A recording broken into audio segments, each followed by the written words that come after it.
ஜனாதிபதி அனுரகுமார திசாநாயக்க அவர்கள் பேசுகின்ற பொழுது அவருடைய பேச்சு நாட்டு மக்கள் விரும்பக்கூடியதாக தேர்தல் மேடைகளிலே அவர் சொன்னதை நிரூபிக்கக்கூடியதாக இருந்தது. எனவே அந்த பேச்சிலே உள்ள அத்தனை அர்த்தங்களும் நிச்சயமாக இந்த நாட்டிலே நடைமுறைப்படுத்தப்படுமாக இருந்தால் அதற்கு வந்திருக்கின்ற 159 பாராளுமன்ற உறுப்பினர்கள் நீங்கள் நேர்மையாக உழைப்பீர்களாக இருந்தால் நாங்களும் இந்த எதிர்க்கட்சியில் இருந்து கொண்டு உங்களுக்கு 100% ஆதரவை வழங்குவோம் என்பதிலே எந்த சந்தேகம் கிடையாது. ஒரு மனிதனுடைய அன்றாட தேவைக்கு தேவையான 10 அத்தியாவசிய பொருட்கள் நிச்சயமாக அரசாங்கம் கட்டுப்படுத்த வேண்டும்.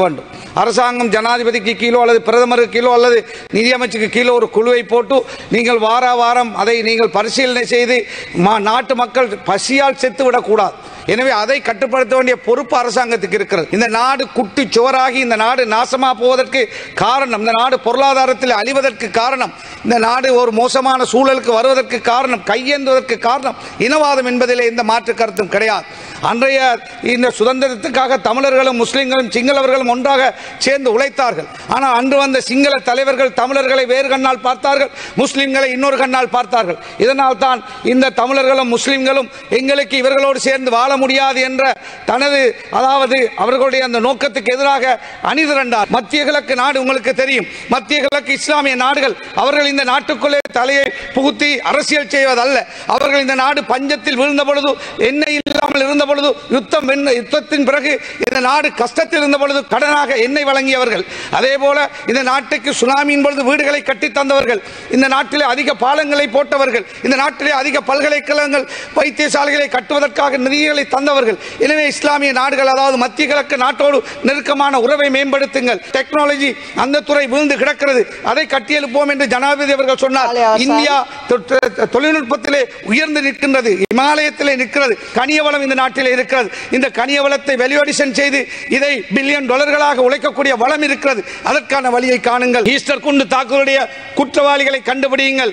அதே போல இதனுடைய உயிர் அழிவு கிறிஸ்தவர்களுக்கு வந்தது போல முஸ்லிம்களுக்கு இதனால் பெரிய பாதிப்பு ஏற்பட்டது. நான் கூட 210 நாட்கள் அநியாயமாக கோட்டாபேயுடைய கொடுங்கோலன் ஆட்சியில் நானும் அநியாயமாக சிறையில் இருந்தேன். அதே போல இன்னும் பலர் ஈஸ்டர் குண்டு தாக்குதலில் சிறையில் இருக்கிறார்கள். எனவே அவர்கள் குற்றவாளிகள் இல்லை என்றால் அவர்களையும் விடுதலை செய்யுங்கள். அதே போல விடுதலை புலிகளோடு தொடர்பட்டவர்கள் என்று ஒரு சிலர் இன்னும் சிறையில் இருக்கிறார்கள். எனவே அவர்களையும் அவசரமாக விடுதலை செய்ய வழி செய்யுங்கள். பிஸ்மில்லாஹிர் ரஹ்மானிர் ரஹீம். தலைமை தாங்குகின்ற உறுப்பினர் அவர்களே, இந்த பாராளுமன்றத்துக்கு என்னை தெரிவு செய்த வன்னி மாவட்ட மக்களுக்கு குறிப்பாக எனது மனமார்ந்த நன்றியை தெரிவித்துக் கொள்கின்றேன்.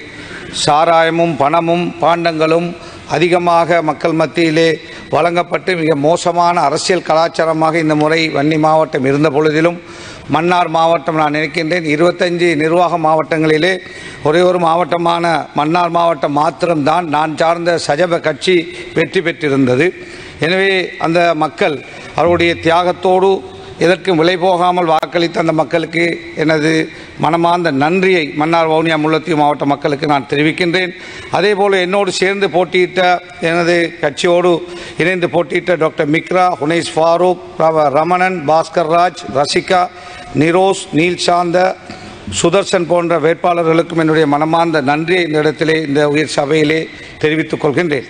அதே போல் எமது அகில இலங்கை மக்கள் காங்கிரஸ் கட்சி அம்பாறை மாவட்டத்திலே தனித்து போட்டியிட்ட பொழுது அங்கு பல சவால்கள் மிகுந்த ஒரு தேர்தல் இந்த தேர்தல். அந்த தேர்தலிலே அந்த மக்கள் ஒட்டுமொத்தமாக அவர்களால் முடிந்தளவு வாக்களை வழங்கி ஒரு பாராளுமன்ற பிரதிநிதியாக சகோதரர் தாகிர் அவர்கள் வெல்லுவதற்கு வாக்களித்தமைக்காக அந்த மாவட்ட மக்களுக்கும் நன்றி கூறுகின்றேன். அதே போல மட்டக்களப்பு, திருகோணமலை, அனுராதபுரம், குருநாகல, புத்தளம் போன்ற மாவட்டங்களில் எமது கட்சி எஸ்ஜேபியோடு சேர்ந்து போட்டியிட்டாலும் அந்த வேட்பாளர்கள் அதிகமான வாக்களை குறிப்பாக புத்தளம், திருகோணமலை, அனுராதபுரம், மட்டக்களப்பு, குருநாகல் போன்ற மாவட்ட வேட்பாளர்கள் அதிகமான வாக்களை பெற்று அந்த கட்சி உறுப்பினர்களை பெறுவதற்கு பக்கபலமாக இருந்திருக்கிறார்கள் என்பதை அவர்களுக்கும் அவர்களோடு நின்று வாக்களித்த மக்களுக்கும் குறிப்பாக என்னுடைய மனமார்ந்த நன்றியை கட்சி சார்பாக தெரிவிக்கின்றேன். அதேபோல இங்கு ஜனாதிபதி அனுரகுமார திசாநாயக்க அவர்கள் பேசுகின்ற பொழுது அவருடைய பேச்சு நாட்டு மக்கள் விரும்பக்கூடியதாக தேர்தல் மேடைகளிலே அவர் சொன்னதை நிரூபிக்கக்கூடியதாக இருந்தது. எனவே அந்த பேச்சிலே உள்ள அத்தனை அர்த்தங்களும் நிச்சயமாக இந்த நாட்டிலே நடைமுறைப்படுத்தப்படுமாக இருந்தால் அதற்கு வந்திருக்கின்ற 159 பாராளுமன்ற உறுப்பினர்கள் நீங்கள் நேர்மையாக உழைப்பீர்களாக இருந்தால் நாங்களும் இந்த எதிர்க்கட்சியில் இருந்து கொண்டு உங்களுக்கு 100% ஆதரவை வழங்குவோம் என்பதிலே எந்த சந்தேகம் கிடையாது. எனவே கடந்த வரலாறுகளை பேசி பேசி நீங்கள் தேர்தல் மேடைகள் போல இந்த பாராளுமன்றத்தையும் பயன்படுத்தாமல் இந்த நாடு ஒரு இக்கட்டான நிலையில் இருக்கின்றது. எனவே நீங்கள் மிக நிதானமாக சிந்திக்க கடமைப்பட்டிருக்கிறீர்கள். இன்று காலை நான் வருவதற்கு முன்னர் மார்க்கெட்டுக்கு நான் சென்றேன். நான் அவ்வாறு செல்கின்ற பொழுது அங்குள்ள பொருட்களுடைய விலைகளை பார்த்த பொழுது மிக மோசமாக இருக்கிறது. அரிசியுடைய விலையாக இருக்கலாம், தேங்காயுடைய விலையாக இருக்கலாம், அத்தியாவசிய பொருட்கள், ஒரு மனிதனுடைய அன்றாட தேவைக்கு தேவையான 10 அத்தியாவசிய பொருட்கள் நிச்சயமாக அரசாங்கம் கட்டுப்படுத்த வேண்டும். அரசாங்கம் ஜனாதிபதிக்கு கீழோ அல்லது பிரதமருக்கு கீழோ அல்லது நிதியமைச்சுக்கு கீழோ ஒரு குழுவை போட்டு நீங்கள் வார வாரம் அதை நீங்கள் பரிசீலனை செய்து நாட்டு மக்கள் பசியால் செத்துவிடக்கூடாது. எனவே அதை கட்டுப்படுத்த வேண்டிய பொறுப்பு அரசாங்கத்துக்கு இருக்கிறது. எனவே அதை நீங்கள் தயவு செய்து செய்யுங்கள் என்று உங்களிடத்தில் மிக அன்பாக நான் வேண்டுகோள் விடுக்கின்றேன். இரண்டாவதாக, இந்த நாட்டிலே இனவாதம், ஜனாதிபதி அனுரகுமார் திசாநாயக் அவர்கள் இனவாதத்தை பற்றி, இனவாதத்துக்கு இந்த நாட்டிலே இனிமேல் இடமில்லை என்று சொன்னால் அதை நாங்கள் பாராட்டுகின்றோம், வரவேற்கின்றோம். இந்த நாடு குட்டி சுவராகி இந்த நாடு நாசமாக போவதற்கு காரணம், இந்த நாடு பொருளாதாரத்தில் அழிவதற்கு காரணம், இந்த நாடு ஒரு மோசமான சூழலுக்கு வருவதற்கு காரணம், கையேந்துவதற்கு காரணம் இனவாதம் என்பதிலே எந்த மாற்று கருத்தும் கிடையாது. அன்றைய இந்த சுதந்திரத்துக்காக தமிழர்களும் முஸ்லிம்களும் சிங்களவர்களும் ஒன்றாக சேர்ந்து உழைத்தார்கள். ஆனால் அன்று வந்த சிங்கள தலைவர்கள் தமிழர்களை வேறு கண்ணால் பார்த்தார்கள், முஸ்லிம்களை இன்னொரு கண்ணால் பார்த்தார்கள். இதனால் தான் இந்த தமிழர்களும் முஸ்லிம்களும் எங்களுக்கு இவர்களோடு சேர்ந்து வாழ முடியாது என்ற அதாவது அவர்களுடைய அந்த நோக்கத்துக்கு எதிராக அணிதிரண்டார்கள். எனவே இன்று வந்திருக்கின்ற ஜனாதிபதி அவ்வாறு இல்லாமல் எல்லோரையும் அரவணைத்து செல்ல தயார் என்று சொல்லி இருக்கிறார்.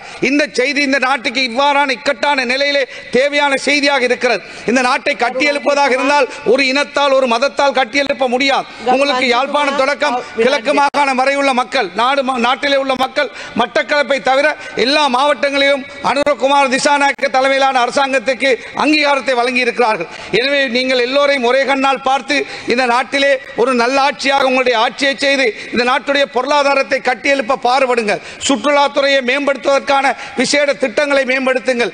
இந்தியா எமக்கு பக்கபலமான நாடு.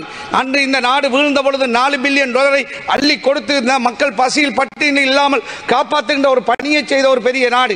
எனவே அவர்களோடு நல்ல நெருக்கமான உறவை மேம்படுத்துங்கள். மத்திய கிழக்கு நாடு உங்களுக்கு தெரியும், மத்திய கிழக்கு இஸ்லாமிய நாடுகள் அவர்கள் இந்த நாட்டுக்குள்ளே தலையை புகுத்தி அரசியல் செய்வதல்ல.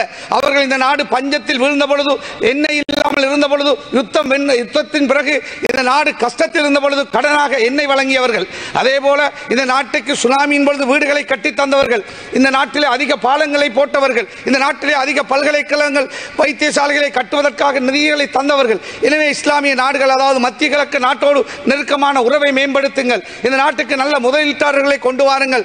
முதலீடுகளை கொண்டு வருகின்ற பொழுது கள்ளர்கள், இந்த நாட்டில் இருக்கின்ற சில அதிகாரிகள் அவர்களுக்கு இடம் கொடுப்பதில்லை, காணி கொடுப்பதில்லை, காணி கொடுத்தால் அப்ரூவல் கொடுப்பதில்லை, அப்ரூவல் கொடுத்தால் வேறு விஷயங்களை செய்வார்கள். எனவே இந்த விஷயங்களை கவனிப்பதற்கான திட்டத்தை சரியாக வகுத்து அதிக முதலீடுகளை மத்திய கிழக்கு போன்ற நாடுகளிலே இருந்து கொண்டு வாருங்கள். இன்று அவர்கள் மேற்கத்திய நாடுகளிலே அந்த முதலீடுகளை செய்கிறார்கள். அதே போலதான் சுற்றுலாத்துறையை மேம்படுத்துவதற்கு நல்ல வழியை காணுங்கள். அதே போல நமது நாட்டு கல்வி திட்டத்திலே மாற்றங்களை செய்யுங்கள். இந்த நாட்டுக்கு தேவையான தொழிலுக்கு தேவையான கல்வியாக அந்த திட்டத்தை மாற்றுங்கள். அதே போல டெக்னாலஜி அந்த துறை விழுந்து கிடக்கிறது, அதை கட்டியெழுப்போம் என்று ஜனாதிபதி அவர்கள் சொன்னார்.